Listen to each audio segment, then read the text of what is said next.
It's important we look at the facts. Why? Why? Douglas Ross is sounding pretty scared. I believe in independence. And he clapped like a seal.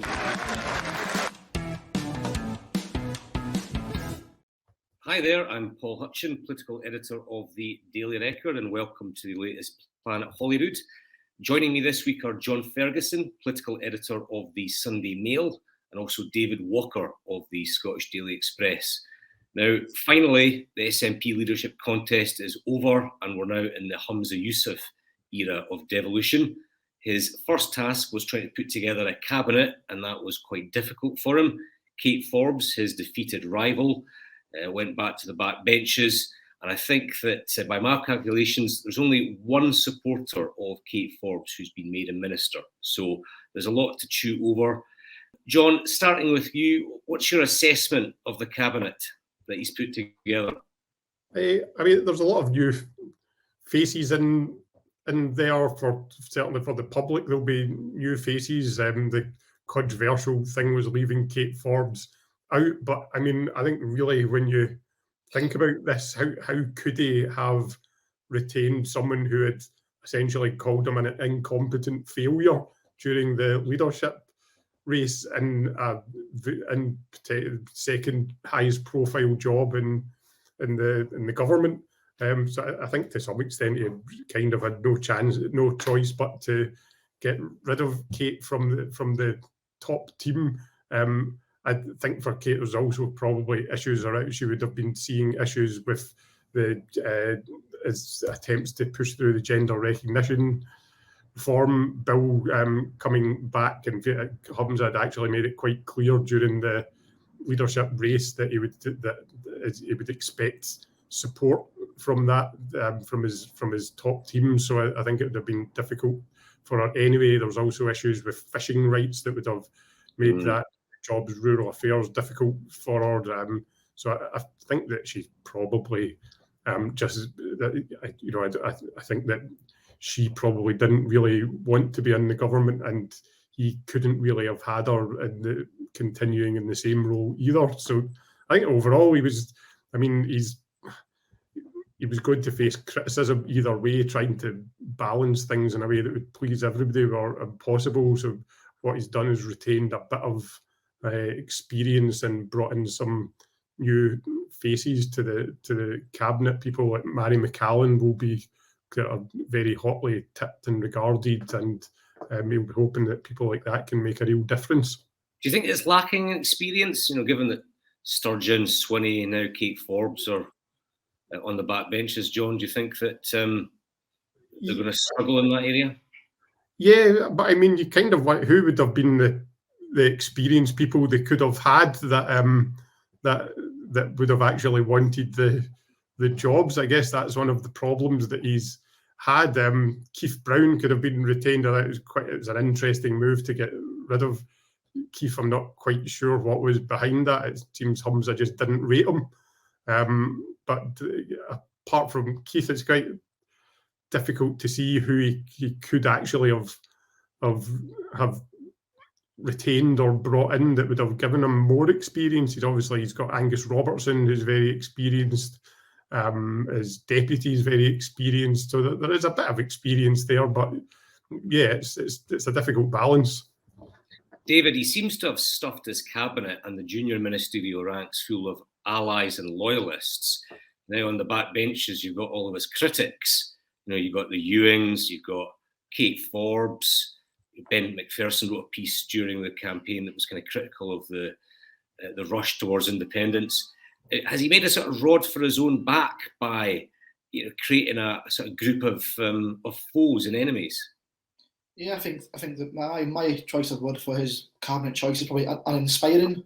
I think he's made the choice to only put his allies in there. It's going to be a tough job for them to actually show that they're not all failures like him. I mean, Mary McCallan and Neil Gray are probably the good hands that seem to be competent ministers, but the rest of the cabinet is pretty poor in my opinion. Shelley-Ann Somerville failed in education, teachers' strikes. Jenny Gilruth presided over ScotRail, basically grounding Scotland to a halt. Shona Robson has no business experience at all, and obviously as a sign of a lack of confidence in her already, split the brief into half. So I think he's made horrendous gaffes. I think he's going to have a growing voices in the backbench. Kate Forbes could be a growing voice in the backbench. Ivan McKee's already criticised his own government, saying there's no business experience in it. And when the party are actively briefing against you, almost as soon as you get the job, then you know you've got a fire to put out. And he just poured more petrol on it by basically offering Kate Forbes a demotion and also offering Ivan McKee a demotion. It's quite hard. It's going to be quite hard for him to shake off his incompetence label. When someone's labelled incompetent, it's very, very difficult to be not labelled that anymore. And he's had a horrendous start, in my opinion. Just to pick up on a point, John made, the sort of brutal sacking of Keith Brown from Justice. David, I mean, what do you think his beef with Keith is? That was a big shock to me, because obviously Keith Brown stayed quiet throughout the whole campaign. He didn't come out in support of anyone. So, and Keith Brown is a capable minister. He's done transport, he's done justice. He's just been someone who's been all right. I generally don't know what the beef is with Keith Brown. Maybe he was secretly advocating for Kate Forbes behind the scenes. Who knows? My sort of reading of it is that he didn't really owe Keith anything. Maybe the other appointments were payback. People who backed him, but Keith remained neutral because of his role as SNP deputy leader, and perhaps has paid that price. Who knows? John, it was the first FMQs today. It was again sort of marred by frequent disruptions, which always seemed to happen when Douglas Ross was on his feet, and you could see he was getting increasingly exasperated. How do you think the new First Minister did? I think he, to be honest, he did as well as could be expected of him. I think David's absolutely right when he says that he's been labelled incompetent, and that label is incredibly difficult to shake off. He's, he's got. You could make a comparison with when Gordon Brown came in after Tony Blair. He's coming in behind a leader that was extremely popular, that had come in fresh, done a lot of stuff, and he's now, at the wrong end of an electoral cycle, coming in as a new leader and trying to establish himself, and it's just difficult. Everybody wants to label him as get this Humza useless thing to become a stick to hit him with, and it's going to be tough for him. But I think if you actually look at the performance, it was pretty good. There were some things that suggested he is intent on being his own man. He was speaking very strongly on, taxing higher earners more to pay for public services. It was interesting that when he was talking about people like MSPs and government ministers now, that I think that's quite significant, because there will be a lot of, everybody agrees with taxing the rich, but people always think the rich are people that earn more than them. And by talking about sort of MSP salary ranges, it sounds, like he's looking at going after people like doctors and lawyers and people that might not consider themselves to be the rich. He does recognise that if you want to actually raise extra revenue, then you need to tax those kind of people more. So I thought that was interesting. I thought he did quite well, and that he really hammered home the message on energy prices, that Scotland actually produces more than enough renewable energy to serve Scotland, and that it's but I think it's a very good line of attack that Nicola Sturgeon possibly didn't use enough. The idea that that Scotland's been shortchanged in that area, and that with independence you could do something about that. I think he did. I think he did pretty well. It was odd having this stop-start thing because of the noise from the public gallery, but I think overall he'll be quite happy with his performance, and the difficulty he's going to have is just shaking off this incompetence label that everybody is desperate to pin on him. And also one of the Douglas Ross's big line of attacks was to say, look, this isn't just me that's telling you this is people in your own party, and I think that's going to be a problem for him. And so actually uniting his own party is going to be one of the big challenges. David, I mean, what's your view on these protests that are disrupting FMQs pretty much every week, and how raging was Douglas Ross today? Yeah, I mean, it was it's getting to this point of ridiculousness. I think the best part of the whole day was when Douglas Ross actually said, "Oh, they're going to interrupt me again," and then they actually did interrupt him. But I think it's going to take a lot of clamping down for them to actually get rid of these protesters from doing this. And I mean, it's just stupid that they're just making a rod for their own back, I suppose. In terms of Hum's performance, I'm going to take an opposite tack to John, who I thought was absolutely disastrous. I don't know how much preparation he did beforehand, but it seemed like he was just over-prepared. He kept reading from a script. He got very, very angry at some points. He was ranting about the Tories and the UK government, things we've all heard before. He said he's not going to be the same as Nicola Sturgeon. But performance was basically Nicola Sturgeon if you ramp up the anger by 10%. I mean, all the personal jibes about Douglas Ross, the Tories have had all before. You rambled. You couldn't offer much defence to some of his ridiculous things like independence minister. You couldn't offer a proper defence. All you said was, "Oh, we need independence now." Blah blah blah. It was just, I thought it was a shocking performance, and I think on watching that, the opposition parties will be licking lips about how much of an easy ride they're going to get compared to Nicola Sturgeon, who was usually good at dealing with jibes from opposition parties. Would you make, John, do you agree? Was it a shocking performance by the new First Minister? Nah, I don't think so. I think that he handled the questions that were put to him pretty well. I would agree that it was there was real similarities between Nicola Sturgeon and Humza in the way that he handles questions, and you can see that he's sort of learned from her how to deal with FMQs. But I think overall he did pretty well. Let's talk about Margaret Ferrier, the MP who was elected on an SNP ticket, then broke COVID rules, put people's lives in danger, and is now fighting for her job. There may well be a recall petition which results in a by-election in her Rutherglen constituency. John, what are your thoughts on this, and how pivotal a moment could a by-election be in this seat for the SNP and Labour? I think Labour would. I mean, it's obviously a seat that Labour will feel they can win, and if there is a by-election, then they're going to really be going for it, and it would be a hugely symbolic loss for the SNP if they were to lose that seat. It's interesting today that the Common Standard Committee, 3 SNP MPs have actually joined Conservative MPs to try to reduce Margaret Ferrier's sentence or suspension from 30 days down to 9, which would potentially help them avoid a by-election. So it's quite an interesting and, might say, cynical game being played there. The Conservatives obviously want to set a precedent that might help Boris Johnson avoid a suspension, and so they're trying to get this sentence reduced. And it looks like, despite the fact Humza has said that he thinks that Margaret Ferrier should be suspended for 30 days, looks like some of his colleagues down there are arguing something else. But yeah, it goes to the final vote as well before the recall petition is triggered, John. I mean, do you think, is there any suggestion that the 30 days might be overturned? There might be a sort of shady backroom deal? Well, it kind of it looks like there's certainly moves afoot to try to secure that. I mean, I don't know how the new SNP leader is going to react to when he sees this. I don't know whether he'll ask his MPs to knock that in the head, just because it'll be such a bad look if they were seen to be trying to play politics with that. But we'll need to see how it pans out.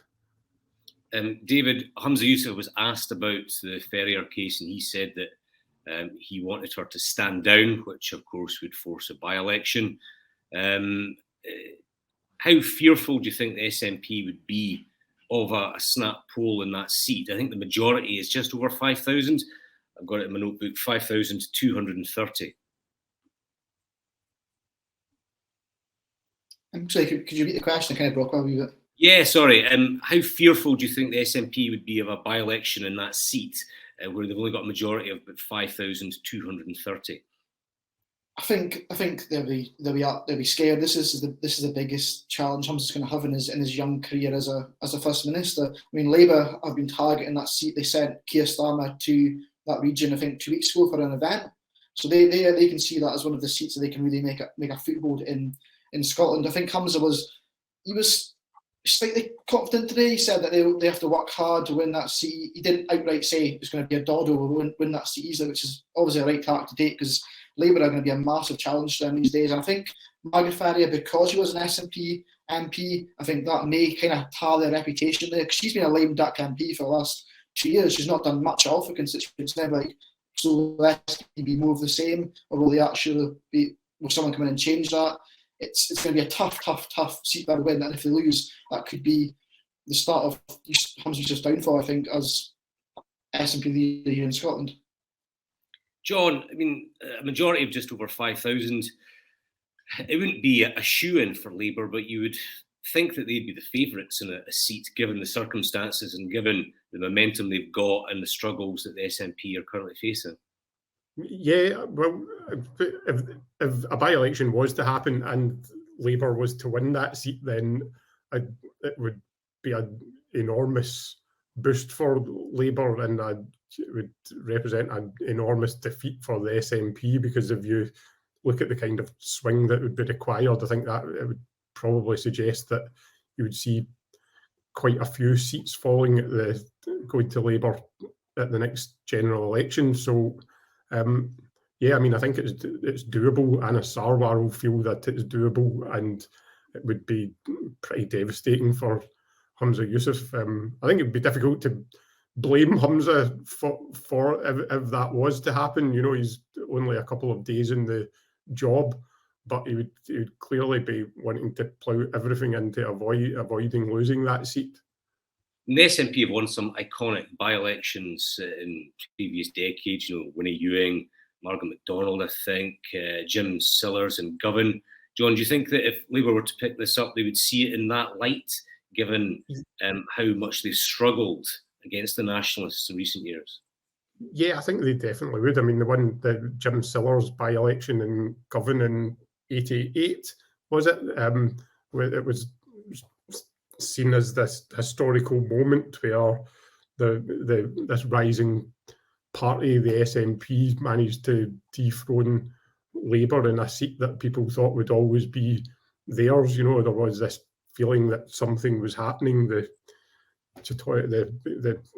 politics in Scotland was changing, and I think Labour are hoping against hope that that's what's happening now, that after almost 2 decades of infatuation with the SNP, Scotland's now going to swing back to behind them. And so, yeah, I think that's a really good comparison. David, of course, we could be spared the recall petition and we could go straight to the by-election if Margaret Ferrier resigned. Do you think at this late stage she might develop a conscience? Nope. I think she's too dedicated to the money you get as an Westminster MP. There's absolutely no chance she would actually give up that cash. I mean, she's managed to plough through the last 2 years as well. Be a disgraced former SNP MP. Why can she not last another 2 years as an MP? I don't think she's ever going to resign. I think if she was going to resign, she would resign straight after the court case. I think she's damaging SNP and Riverdale by sticking around like a bad smell, but I don't think she'll ever actually resign. John, just more broadly, I mean, we're a couple of years out yet from the next general election, but do you think that, the last few general elections have been excellent for the SNP, they've been poor for Labour, Tories have been up and down. Do you think this is going to be a tough one for Hamza Yousaf and perhaps a better one for Anas Sarwar? Yeah, I think it is. Scotland's quite strange, isn't it? And that everybody seems to decide that they're going to vote for one party and then do it for about 20 years. And then suddenly everything changes very quickly. And I think there's a real feeling that we're on the cusp of one of those changes happening now.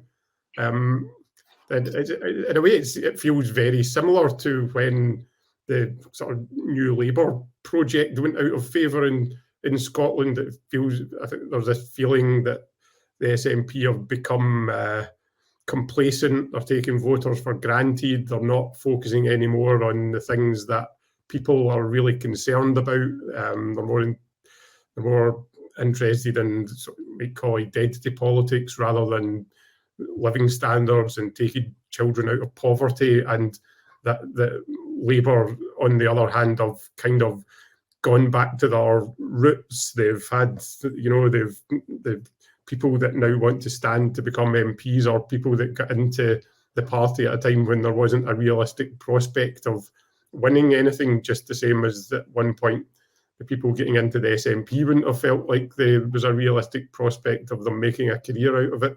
And so, I think that all the signs are that there's a direction of travel with the SNP, and that is going to be very difficult to change that. That direction of travel's downwards, and that Labour are on the ascendancy. I do think, though, that Labour needs to... Just to pick up on that, John, I mean, how much, if you look at Labour's momentum, how much do you think is based on SNP and Tory weakness, and how much is based on actual Labour strength? I think it's got everything to do with SNP weakness, and I also a bit to do with the feeling that a vote for Labour would have been wasted in the past because they were going to get defeated anyway overall in England and Wales, whereas now there's this feeling that the likelihood is that Labour will get into government in Westminster, so it won't be a wasted vote. So I think there is there's reasons for people to vote Labour, but overwhelmingly it feels like there's reasons for them not to vote for the SNP. And in saying that, Labour probably need to do a lot of work in making their case and actually putting forward a policy platform that people can get behind that actually looks different to what they're getting off of other parties. Yeah, that's great. Thanks for that. David, let's turn to Tweet of the Week. If we can get yours up and maybe you can speak to it, that would be great. So my Tweet of the Week is basically about the Independence Minister. Obviously, Hamza Yousaf announced last night that he was going to install a Minister for Independence, which is Jamie Hepburn. But as John Ferry says there, what is he actually going to do in government? Because independence isn't actually a Scottish government policy. Well, it is the SNP policy, but it's not actually a Scottish government policy. It's basically a joke title. Like, Hamza's is playing to the most hardcore nationalists and the support for something stupid as this. I think he made a promise to a national he would do this. So the fact he's actually went ahead and done it is completely ridiculous. Like, what is he going to do? He's going to work on these independence prospectuses. The first three were absolutely derided by economists. It didn't turn the dial on the independence thermometer up. Probably took it down, actually. So what's he actually going to do? Is he going to be the skeptic gopher? He's going to be sent out to all these wacky independence marches with under one banner to maybe sing anti-English songs with them. It's just a completely ridiculous title, and I thought that tweet summed up quite well. How about you, John? Ridiculous title, ridiculous appointment, or is it something that is necessary given the Scottish Government backs independence? Yeah, I mean, it does feel like Hamza Yousaf should be the Minister for Independence, and if he's really, really serious about it, I'm not sure that Hepburn would be my choice to actually push that policy forward. It does kind of feel like a token gesture or something to make the really ardent independence fans feel like he's going to do something different. It's difficult to see what he's going to achieve in that role. Okay, how about you, John? What's your tweet of the week? So I chose this one by someone else, the musician Iona Fife said something similar, but actually this guy, who I've no idea who he is, Finlay, came up with this one 10 minutes before him, but it was he simply said "Ash Raging" after everyone saw that picture or the video of Ash Reagan reacting to Hamza winning the leadership. She clearly wasn't happy about it, and we know now she had good reason not to be happy about it. She's not been offered a junior ministerial job, and it's effectively been exiled to the back benches. So I think it just shows that sometimes members of the public can come up with really good headlines. No, that's a good one, absolutely. David, how about good week, bad week? Who's on the naughty step, and who's getting the thumbs up from you? So a good week for me this week is Douglas Ross. To us, I could have picked Anna Sala in this one and Alex Cohampton. I mean, the opposition parties must be absolutely buzzing that Yousaf won the leadership election ahead of Kate Forbes. I could tell the Scottish Conservatives were kind of shaking the boots a bit if Kate Forbes would have won, because she's basically a Tory who wants independence. But Hamza Yousaf, I mean, you saw the attacks today. He's incompetent. He's failed in every single brief he's had.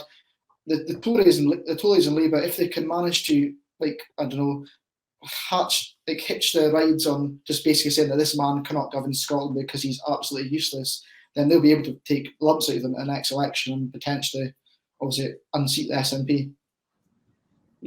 Heard that one before, but you, John, good week, bad week? So I think it was a good week for Hamza Yousaf.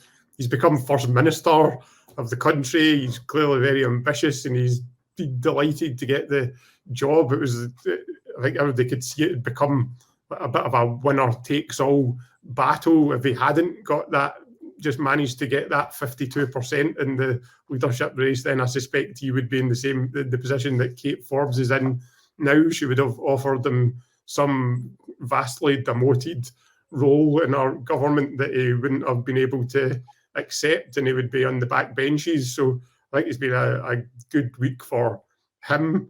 I think it's been an interesting one is that it's a bad week for Glasgow, because there's been talk of lack of experience in the new cabinet and government and all the rest of it. But actually one of the things that is missing is any cabinet ministers from Glasgow, the biggest city in Scotland, and there's also very little representation from Glasgow MSPs in the wider government. I think only one. Yeah, absolutely. Minister got that right. So I think that's. I suspect it's been an oversight.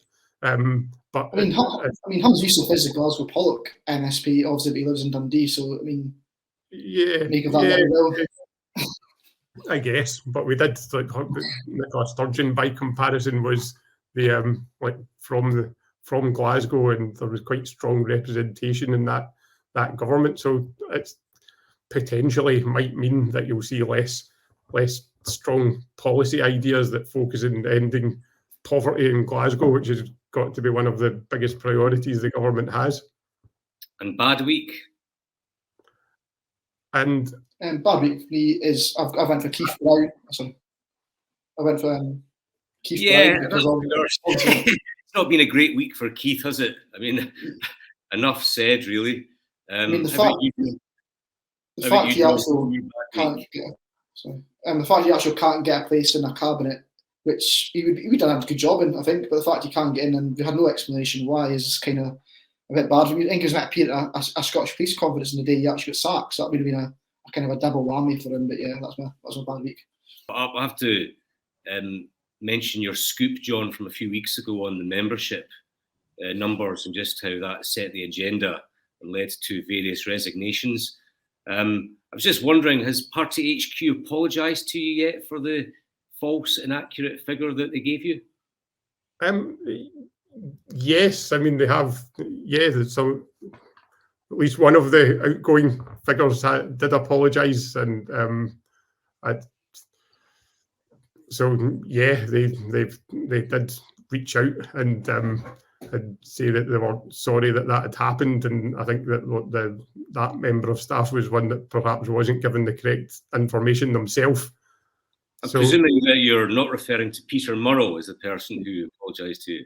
No, Peter Murrow's not reached out to say sorry. Yes, you might be waiting some time for that apology. Yeah. Okay, listen, that's great. That's it for another week. Thanks to David and to John for their analysis.